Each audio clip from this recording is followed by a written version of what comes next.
Before we begin, close your eyes for a moment and imagine a quiet street in a small coastal town in North Carolina, a place where the mornings smell like fresh dew and the evenings glow with the soft colors of the setting sun. This is where the story of Eleanor Mae Thompson begins, a story of love, loss, and an unexpected rebirth. Childhood. Eleanor was born in 1950 in Wilmington, North Carolina, a time when life moved slowly and people knew their neighbors by name. Her parents, Margaret and Frank, lived in a small white wooden house at the end of a gravel road. They worked simple jobs, her mother as a seamstress and her father as a fisherman. Eleanor remembered waking up to the sound of her father's boots on the porch every morning, and her mother humming old hymns while stitching fabrics by the window. Life was humble, but it was full of warmth, full of rhythm, full of stories stitched between generations. From an early age, Eleanor spent long afternoons with her grandmother, a strong woman with silver hair and nimble fingers. It was her grandmother who placed the first pair of knitting needles into Eleanor's hands. At age 7, she knitted her first uneven scarf.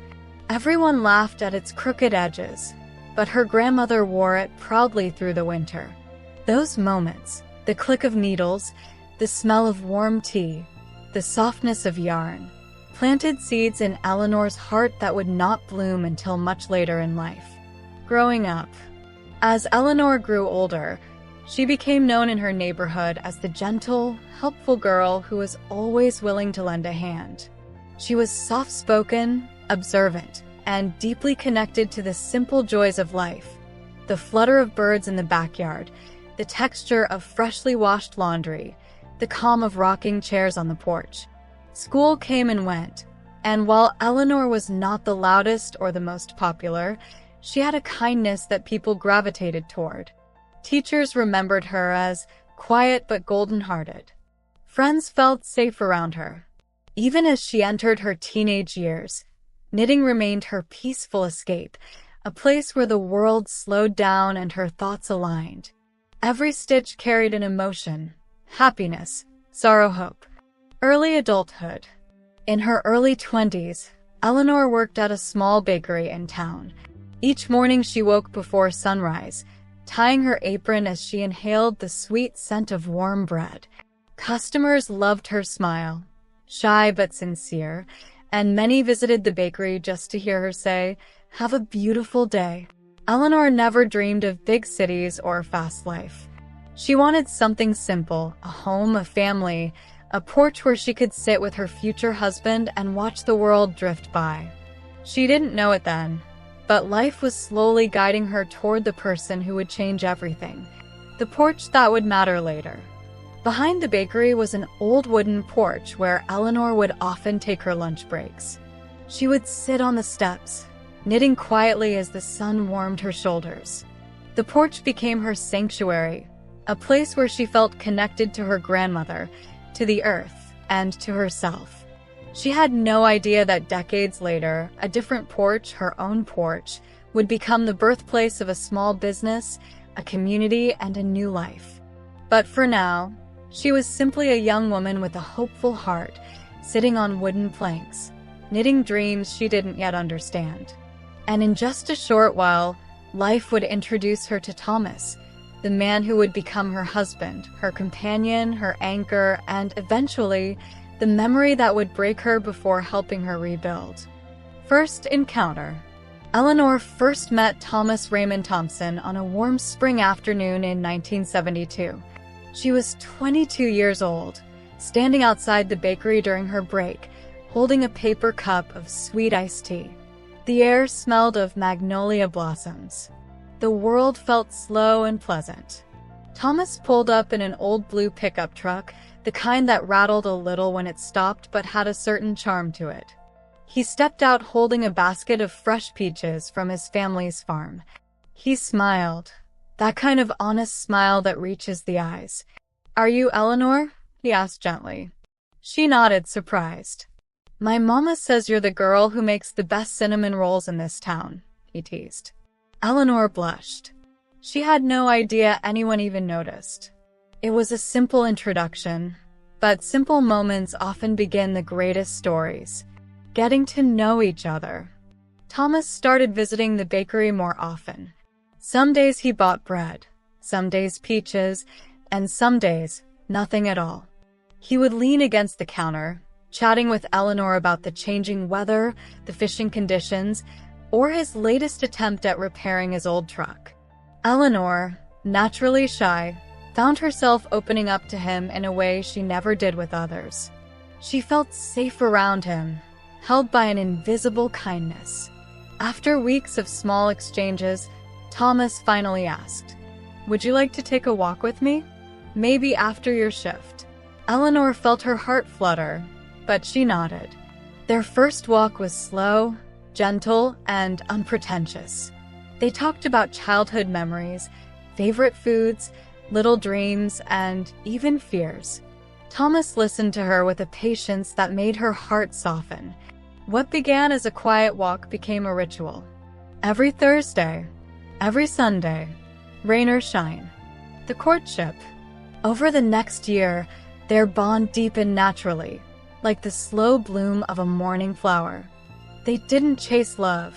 They allowed it to arrive softly. Thomas would bring Eleanor small gifts. A wildflower he picked during his delivery route. A hand-carved wooden spoon. A jar of honey from his farm. Eleanor knitted him scarves, beanies, and once, a pair of mismatched socks that made them both laugh. Their favorite spot became a small hill overlooking the town. They would sit there, sharing stories, dreaming of a simple life together. Thomas once told her, "I don't need much in this world. Just a warm porch, a steady job, and someone who makes it all worth it." Eleanor smiled shyly, knowing he was talking about her. The proposal. One autumn evening, as leaves turned crimson and gold, Thomas led Eleanor to the same hill where they had shared countless sunsets. He held her hand, trembling slightly. "I can't promise riches," he said, voice soft and honest. "I can't promise the world.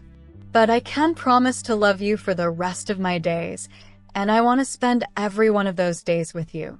He opened a small, simple ring box. Nothing extravagant, just elegant and sincere, like him. Eleanor felt tears rise. "I don't need anything more," she whispered. And she accepted. Marriage and new home. They married in a small church surrounded by friends, family, and the sweet scent of homemade pies from the reception table. Their first home was a cozy, single-story wooden house with a wide front porch, the porch that would become the heart of their life together. It wasn't large, it wasn't fancy, but it had warmth, sunlight, and enough space for 2 rocking chairs. Every evening, Thomas and Eleanor would sit outside, talking about their days, their dreams, or simply watching the neighborhood kids play. That porch became their sacred place, their refuge, their laughter spot, their comfort space. And for decades, their life was steady, peaceful, and full of small joys.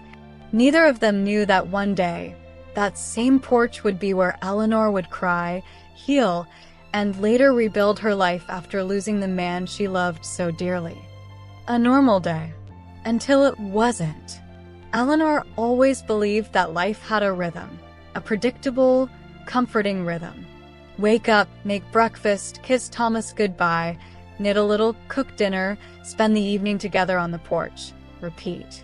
But life has a way of breaking its own rhythm without warning. One quiet Tuesday morning, a day that looked like every other, Thomas left the house wearing his favorite denim jacket. He kissed Eleanor on the forehead, smiled, and said, "I'll be home early today. We'll make chicken stew together."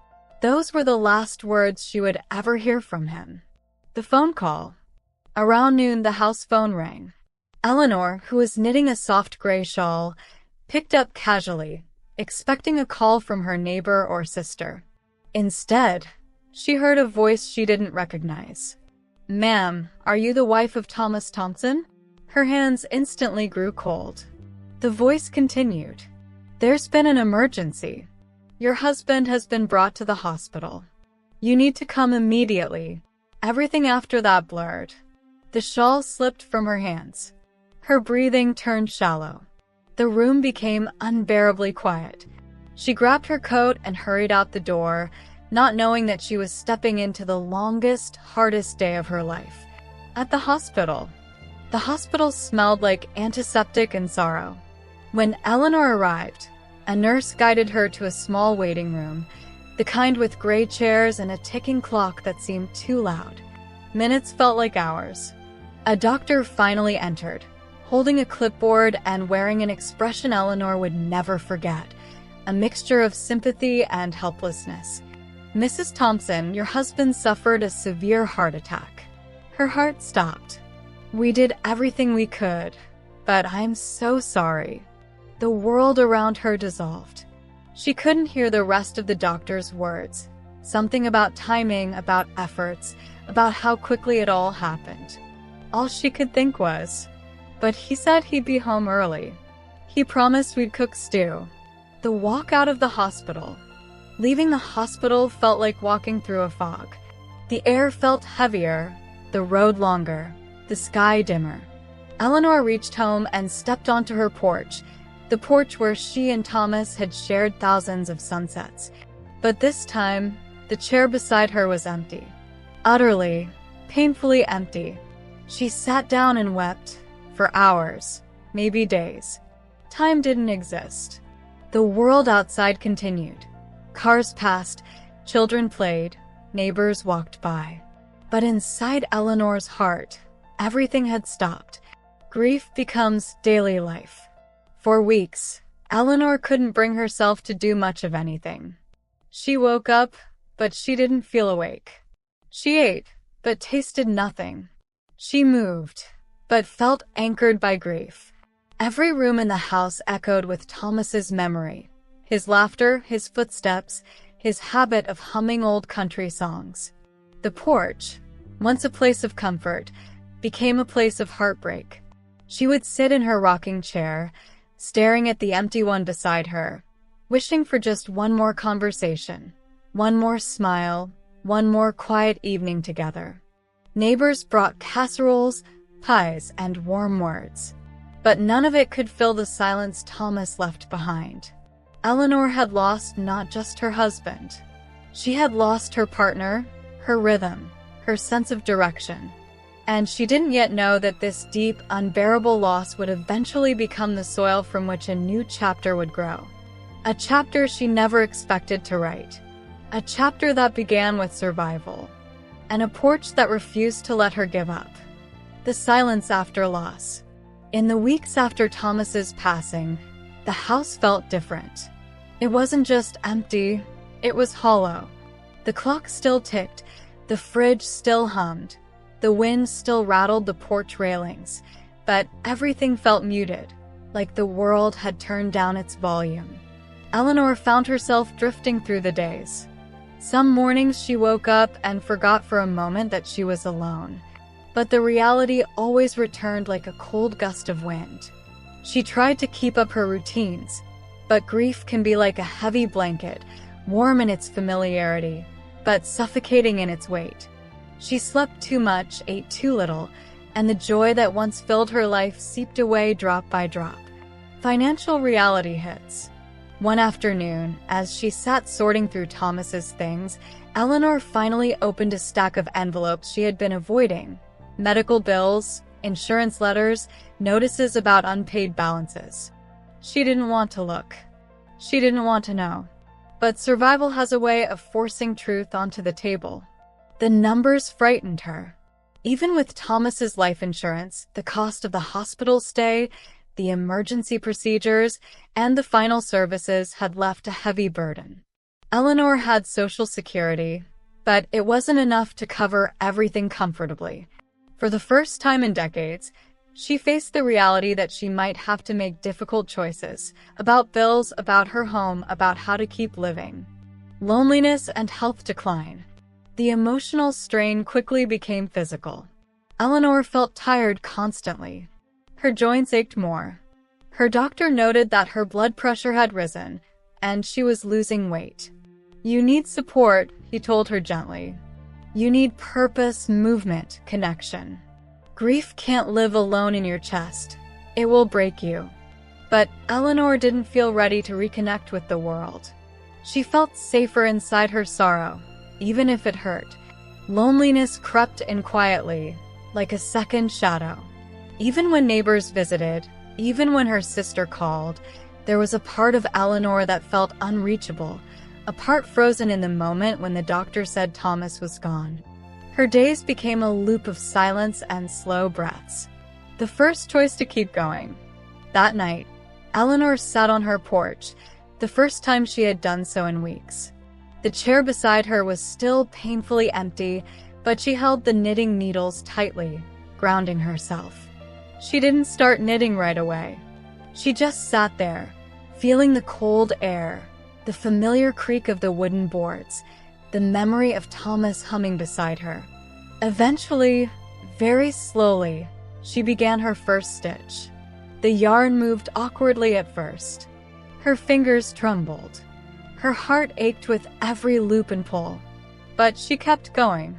And in that moment, with a single imperfect line of stitches, she made a silent decision. She would survive. Not quickly, not easily, but one stitch at a time. The first spark.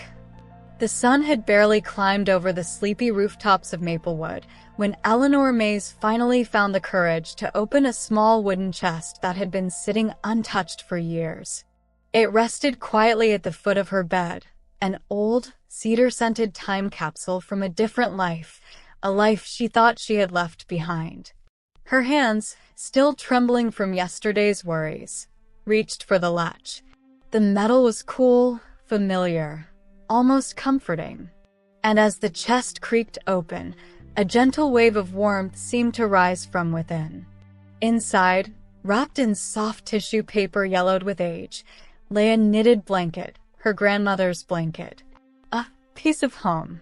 Its colors, once vibrant, had faded into muted earth tones, but nothing could dull the stories woven into it. Eleanor lifted the blanket to her cheek. The fabric carried the faint scent of lavender and old winters spent by the hearth. For a moment, she closed her eyes, and suddenly she wasn't an old woman living alone in a small American town. She was a little girl again, sitting on a wooden porch in the heat of June, watching her grandmother knit under the late afternoon sun. The clicking of needles echoed in her memory, rhythmic, soft, steady. Her grandmother's voice drifted in. Every stitch tells the story of someone you love, Ellie. Knit with your heart, and the world will feel it.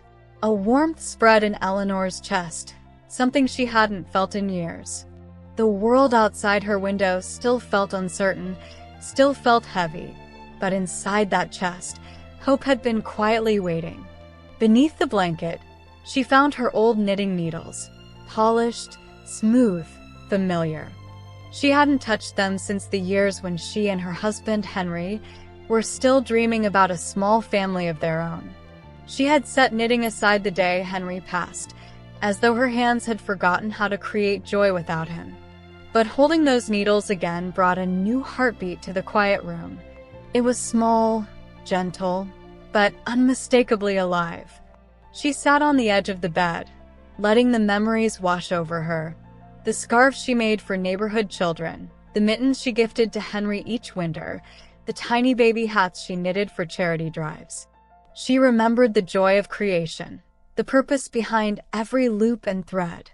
Her fingers twitched instinctively, almost as if they were asking to try again, to feel the yarn slip through them, to bring something new into the world, one patient stitch at a time. That morning, as sunlight filled her room like a warm embrace, Eleanor realized something important. She didn't need to rebuild her entire life at once. She just needed a spark. A small one. And inside that old cedar chest, she had found it. So she picked up her knitting needles. Slowly, carefully, reverently, as though she were lifting a piece of her soul she had misplaced. And though she had no plan, no pattern, and no certainty of what her hands would create, she knew one thing for sure. This was the beginning of something new. Or perhaps the return of something beautiful she had forgotten she needed. And for the first time in a very long time, Eleanor felt ready. The porch becomes a workspace. The next morning, Eleanor stepped out onto her porch, the same porch where she and Thomas once shared coffee, laughter, and quiet sunsets. Time had weathered the wood, softened the paint, and hollowed the space, but somehow, it still felt like the safest place to begin again. She set a small basket beside her rocking chair.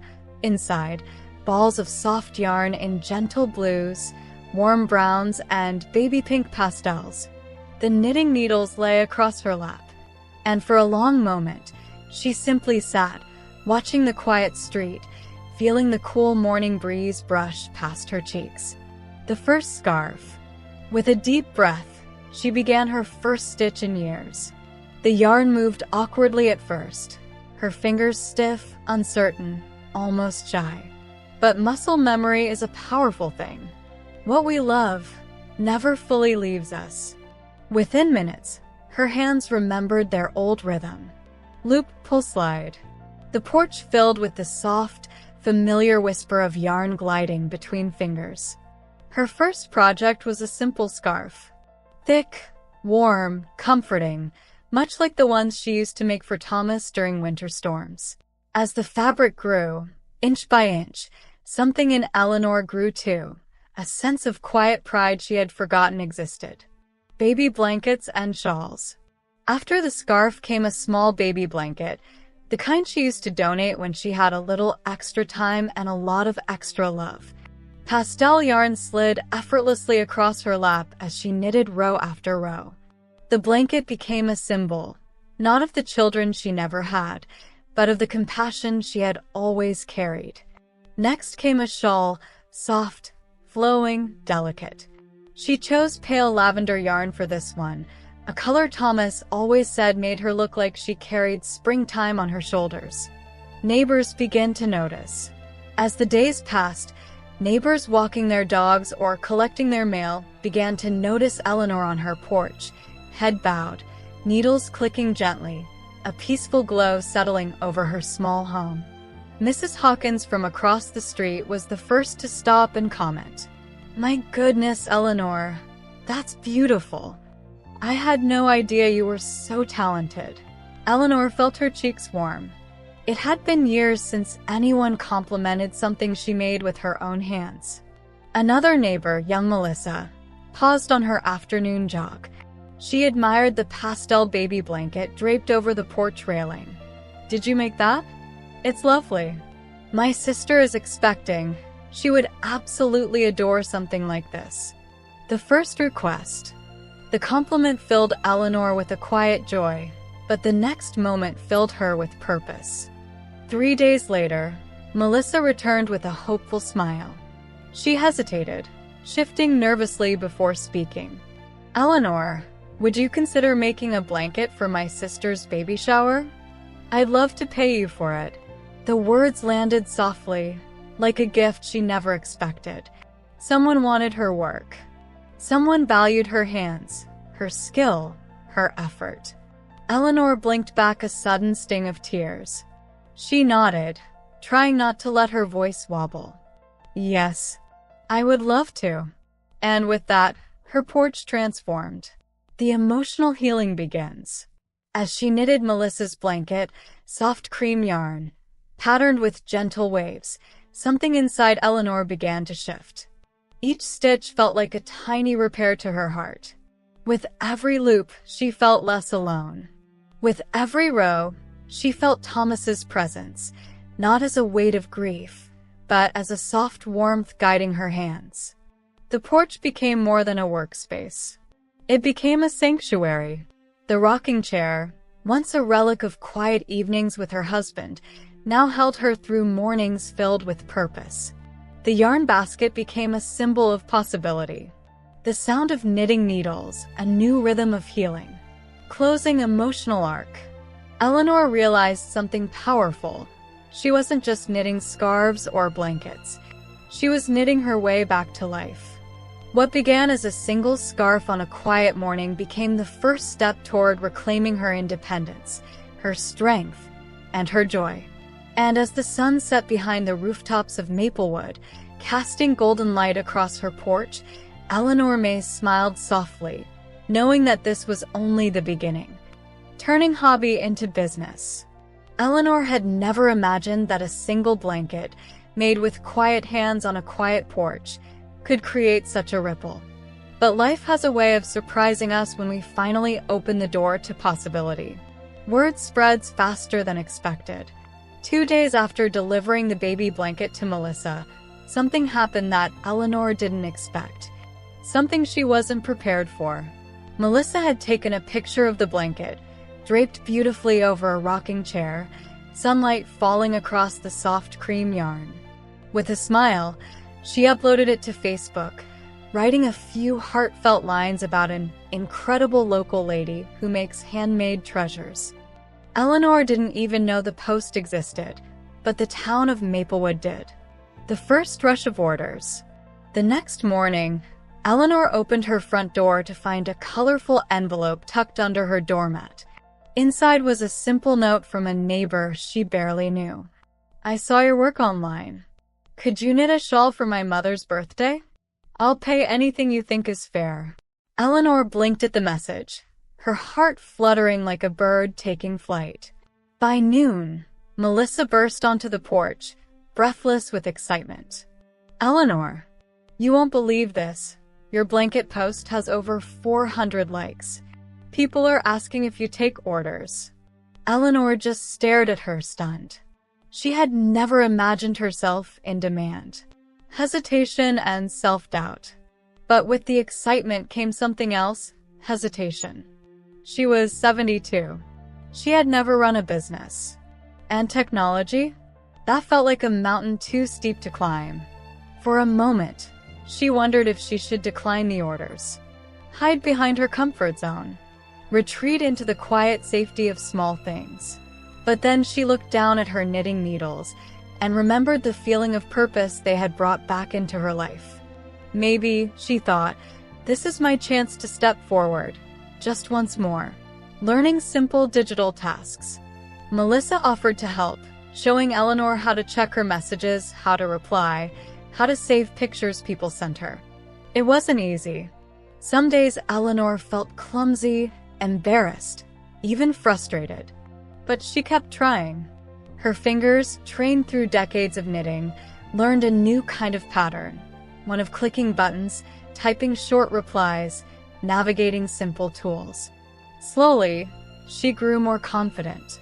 She even created a simple price list, written in calm handwriting on a notepad, then photographed it to share online. She was no tech expert, but she didn't need to be. She just needed the willingness to learn. Naming her porch shop. One evening, after responding to her growing list of messages, Eleanor sat on her porch and watched the sunset melt across the sky. She thought about what she was building. Not a business built of profit and pressure, but of kindness, comfort, and connection. She wanted a name that reflected that. Her hands rested on the soft shawl she was knitting when it came to her like a whisper carried on the breeze. Eleanor's warmth. Warmth, not just the kind made from yarn, but the kind made from gentleness, patience, and a heart stitched back together. She wrote the name on a small wooden sign and hung it on her porch railing. Eleanor's warmth, handmade with heart. And with that, her porch officially became her first little shop. Orders pour in. By the end of the week, she had 12 orders. Shawls for birthdays. Baby blankets for new mothers. Scarves for winter holidays. Someone even asked if she made pet sweaters. Eleanor laughed, truly laughed, for the first time in years. The porch that had once been a silent reminder of loss had transformed into a lively workshop filled with colors, textures, and purpose. Emotional turning point. Every stitch she created carried healing. Every sale carried connection. Every compliment carried encouragement. Word kept spreading. Kindness kept growing. and Eleanor discovered something she thought she had lost forever. Not just a hobby, not just a business, but a place in the world where she mattered. A place where her hands could create comfort and her heart could finally feel at home again, taking care of herself while building income. With every new customer came a new responsibility, not just to create warm handmade pieces, but to take care of the hands, the heart, and the body that made them. Eleanor knew that if she wanted her small porch business to grow, she had to stay healthy, not for anyone else, but for herself. For the first time in years, she finally had a reason to nurture her days instead of simply passing through them. Morning routine, a new beginning. Her mornings began earlier now, not with loneliness, but with intention. She opened her curtains each day to let the golden light spill in, stretching her arms toward the gentle warmth. She followed a simple routine her doctor once recommended: slow neck rolls, shoulder rotations, soft finger stretches to prepare for hours of knitting. The movements were small, but meaningful. Every stretch felt like a reminder, I'm still here. I'm still capable. Herbal teas and nourishment. Instead of reaching for the old instant coffee tin, Eleanor began making herbal teas. Chamomile for calm, peppermint for clarity, ginger for warmth. A neighbor even brought her a jar of local honey, a gift to support her little porch empire, as they called it. She sipped her tea slowly, letting the steam loosen her breath, preparing her for a day of stitches and stories.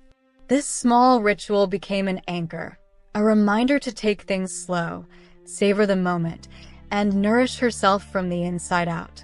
Porch knitting, a healthy rhythm. By mid-morning, Eleanor settled into her rocking chair with her yarn basket at her feet. The gentle sway of the chair helped her maintain a steady, healthy posture, something she had struggled with for years. She took breaks every hour, standing to stretch her fingers and legs, walking around the porch to let her joints breathe. She learned to pace herself, a balance between creativity and rest. Because for the first time, there was no rush, no deadlines, no boss. Just her needles, and the gentle rhythm of a life rebuilding itself. Walking to the post office, exercise with purpose. Every other afternoon, Eleanor walked to the local post office to ship out her creations. What used to feel like a chore now felt like an adventure. The 1-mile walk was her favorite form of exercise. Slow but steady, peaceful but purposeful. She passed by neighbors who waved, dogs who tugged at their leashes, children who shouted hello. The world around her no longer felt distant. It felt alive, and she felt alive in it. Carrying packages wrapped with care, she felt strong, independent, capable. She wasn't just delivering knitted goods. She was delivering pieces of herself, stitched with love and resilience. Regular doctor checkups, taking control. For years, Eleanor avoided doctor appointments. Not out of fear, but out of a sense of, what's the point? When you feel alone, taking care of yourself sometimes feels optional. But now, with customers waiting and neighbors cheering her on, she found a new sense of responsibility and even pride in caring for her health. She scheduled checkups more regularly, monitored her blood pressure, and followed her doctor's advice with renewed dedication. The staff at the clinic adored her, especially when she gifted them a knitted pen holder for the front desk. Taking care of others had always been her strength. Now, at last, she was learning to take care of herself. Emotional healing, purpose as medicine. But the most profound change wasn't in her routine. It was in her heart. The sadness that once clung to her mornings began to lift. Each order, each compliment, each smile from a passing neighbor added color back into her days. Knitting wasn't just a craft. It was therapy. It was healing. It was her way of stitching together the broken pieces of her own story. She found purpose. She found connection. She found herself, not as the lonely widow she feared she was becoming, but as a woman with gifts to offer and a community that cherished her. Closing arc of Part 8. With yarn in her hands, sunlight on her porch, and kindness surrounding her, Eleanor realized something remarkable. Even at 72, life was still offering her new beginnings. Health, routine, income, they weren't separate paths. They were threads, weaving together a new chapter in the tapestry of her life. The more she cared for herself, the more her little business blossomed. And as she rocked gently in her porch chair, finishing yet another beautiful creation, she smiled softly, knowing she had found a reason to wake up with hope again. Teaching, sharing, and helping others. Eleanor's porch had once been a quiet place, a space that echoed with memories of the past. But now, it was becoming something entirely new, alive, vibrant, filled with voices and laughter. Something she never expected, a gathering place for community. The first student arrives. It began with a single knock on her door. A young mother named Grace, timid smile, baby on her hip, stood on the porch. "Miss Eleanor, I heard you knit so beautifully. I'd love to learn. Would you teach me?" Eleanor blinked, surprised. Teach? She had never taught anyone anything.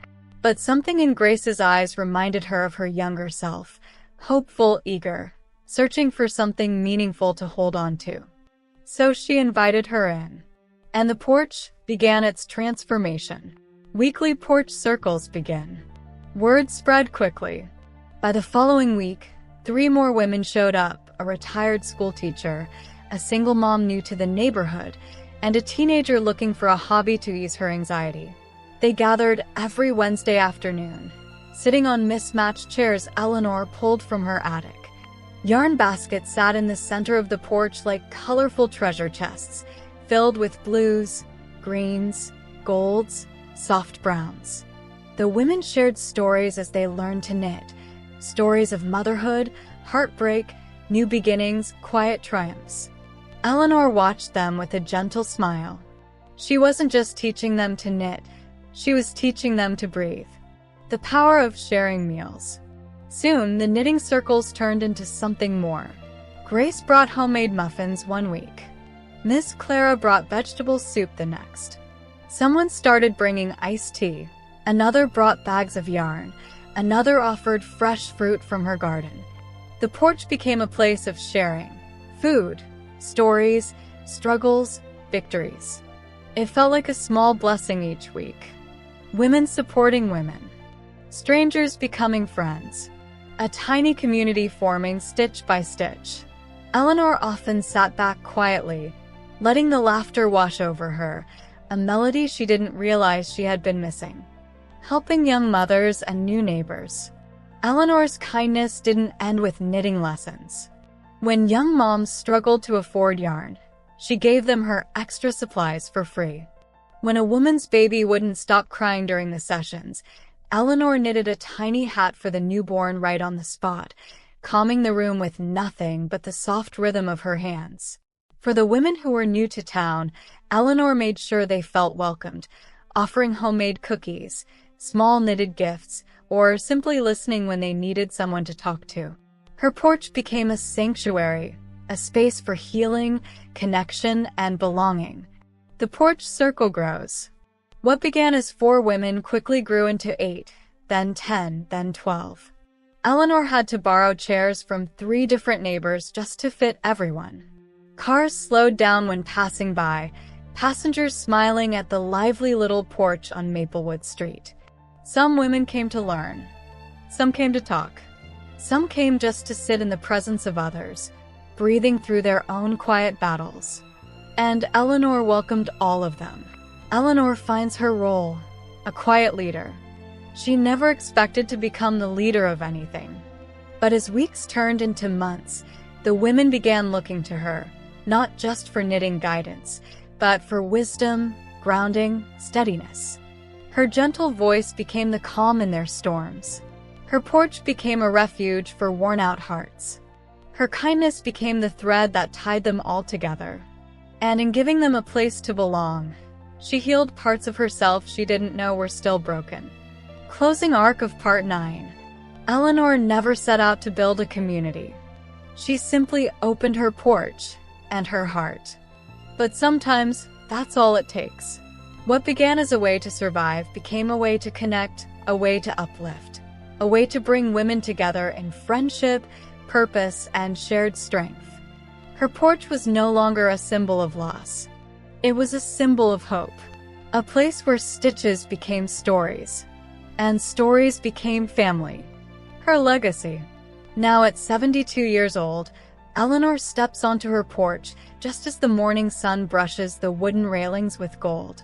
She rests her hand on the familiar post, the same one Thomas once leaned against, the same one that held her through nights of grief, mornings of hope, and seasons of rebuilding.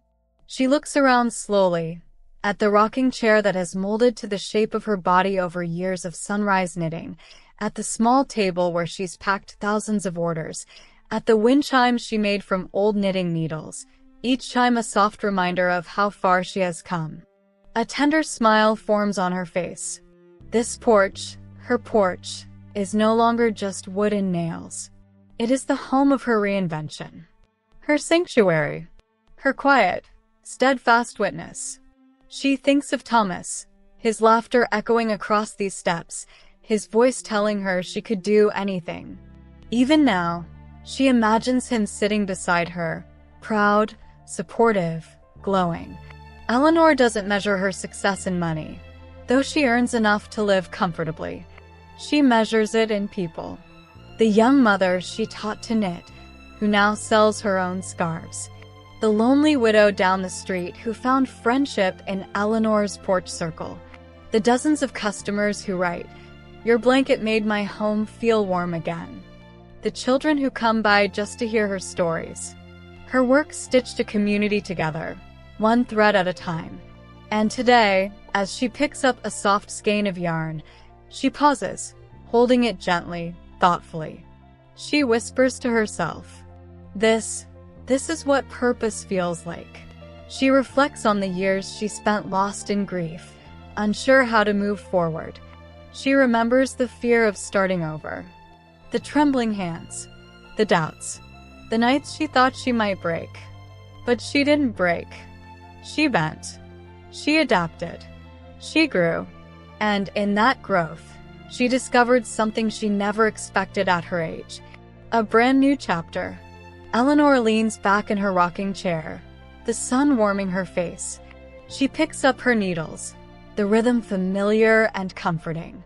As she begins to knit, she speaks softly, as if to the wind, to Thomas, to anyone who might someday need these words. "Eleanor, I didn't rebuild my life alone. My porch saved me." Her story reminds us that hope doesn't always arrive loudly. Sometimes, it shows up quietly, like a ball of yarn waiting to be transformed. Sometimes it sits right beside us, disguised as an ordinary space. A porch, a hobby, a memory. Eleanor's legacy isn't in the thousands of scarves she's knitted. It isn't in the income she built. It isn't even in the community she created. Her true legacy is the reminder that it's never too late to begin again. Never too late to heal. Never too late to rediscover purpose. As the screen fades, Eleanor continues to knit, rocking gently in her chair, the morning light embracing her like an old friend. This is not the end of her story, just the beginning of a beautiful final chapter.